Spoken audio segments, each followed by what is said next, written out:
Okay okay Dhananjay, क्या प्रधानमंत्री मोदी की ब्रांड इमेज को डेंट लगेगा क्या अगर सबसे बड़ी लूजर बीजेपी है इन असेंबली इलेक्शंस में और बाई इलेक्शंस में? धनंजय, देखिए, जैसा कि संजय जी ने कहा, बिल्कुल आई वुड एग्री कि अगर आप सिंपल स्कोर देखें तो बीजेपी लॉस टू, और जो है सबसे बड़ा लूजर बीजेपी है।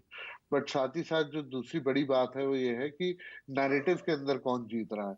अब मैं जो है वो बड़ी बिलियन डॉलर इंडस्ट्री कहूँ या कुछ कहूँ, नैरेटिव तो यही है कि बीजेपी जो है 27 साल बाद जो है जीत के आई है, इतने बड़े वोट शेयर बढ़ाया है, सीटें बढ़ाई है।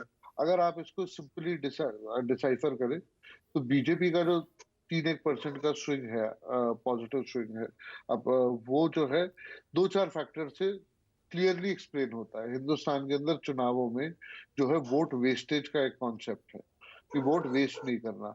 जब कांग्रेस वहां पूरी तरह से, सब लोग कह रहे हैं, वॉक ओवर दे रही थी या सीरियसली कैंपेन नहीं कर रही थी, या जो भी वो अपना एक कोई विस्पर कैंपेन कह रहे थे कि हम कर रहे हैं, जो उनकी जो भी स्ट्रैटेजी थी जो काम नहीं आई, उस तरह से वो लोग काम कर रहे हैं। और दूसरी तरफ एक आम आदमी पार्टी है जो कि देश के हर राज्य के अंदर पहले जो है उसका काम है कांग्रेस को का वोट काटना।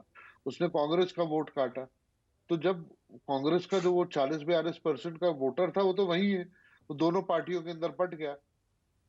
जो कंफ्यूज वोटर है वो थोड़ा सा बीजेपी का कंसोलिडेशन और बीजेपी का एक स्विंग हुआ उसके फेवर में। 50% से ज्यादा वोट लाना बहुत बड़ी बात है।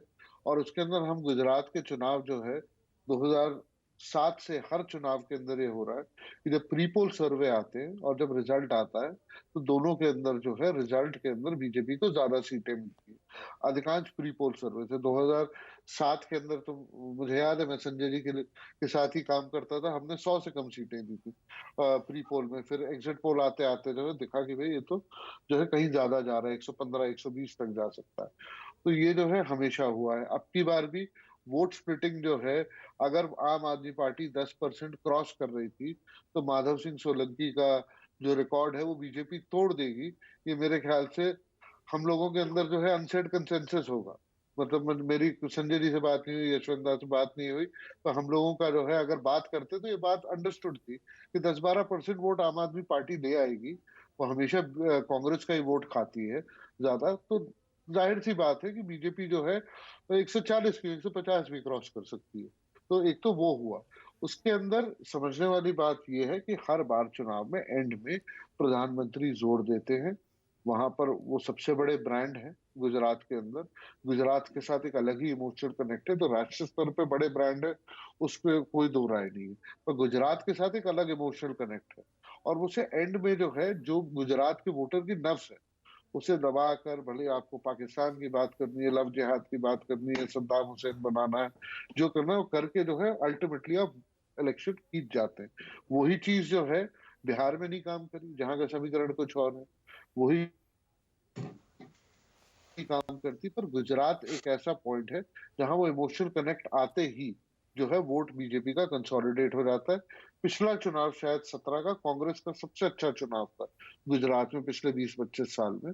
और हमने उसमें भी देखा कि एंड में जो है वो एक इमोशनल पुश गया, और उस इमोशनल पुश के साथ जो है इमीडिएटली एक वोट कंसोलिडेशन हो गई। वो हम 2002 से एक कंसिस्टेंट पैटर्न देख रहे हैं। तो पहली बात हुई है। दूसरी बात रही जो मुझे हिमाचल के ऊपर कहना और कांग्रेस के ऊपर कहना है कि कांग्रेस की एक और विक्ट्री है कि हम 2014 लिखते रहे, बोलते रहे कि जहां डायरेक्ट कॉन्टेस्ट है बीजेपी और कांग्रेस का, वहां कांग्रेस नहीं जीत सकती। वो अगर कोई जो है रीजनल पार्टीज हैं बीच में वो सब है तब बात अलग है, वरना जो है डायरेक्ट कॉन्टेस्ट के अंदर जो है बीजेपी और कांग्रेस के अंदर बीजेपी कहीं आ गई। तो कांग्रेस ने एक तो जो है इस नैरेटिव को चैलेंज किया है। दूसरा, जो कि विनोद जी कह रहे थे कि राहुल गांधी ने ना आकर जो है एक चुनाव हार में कोई कंट्रीब्यूशन नहीं रहा, तो मैं राहुल गांधी के आने से हार जाते हैं, इस बात को चैलेंज किया। और दूसरा कि जो है बिना राहुल गांधी के ज्यादा गए, जीत भी गए, दो बहन गई वहां, उन्होंने काम किया, प्रियंका गांधी ने लीड किया, बट उसके बाद भी जो है ये राहुल गांधी वाला सवाल जो है उसको एक तरह से चैलेंज किया। ठीक है। और वो ओके भी मेरे ख्याल से कांग्रेस के लिए अच्छी अचीवमेंट है। Okay all right. Sanjay ji, क्या ब्रांड मोदी पर फर्क पड़ेगा इस चुनाव के नतीजे का, या फिर नैरेटिव से वो इमेज और मजबूत होगी और राहुल प्रियंका, क्या प्रियंका की इमेज थोड़ी चढ़ेगी हिमाचल की वजह से? पहली बात प्रधानमंत्री मोदी के बारे में, ब्रांड मोदी पर फर्क पड़ेगा, बिल्कुल मुझे तो लगता है और चमक रहा है, क्योंकि जिस तरह से गुजरात में जीत हुई है, जितनी बड़ी जीत है, इसका सारा का सारा सिर्फ प्रधानमंत्री मोदी को दिया जा रहा है। और स्वाभाविक भी है, हमारे सर्वे के आंकड़े भी ये बताते हैं, और पूरे जब पूरा कैंपेन के दौरान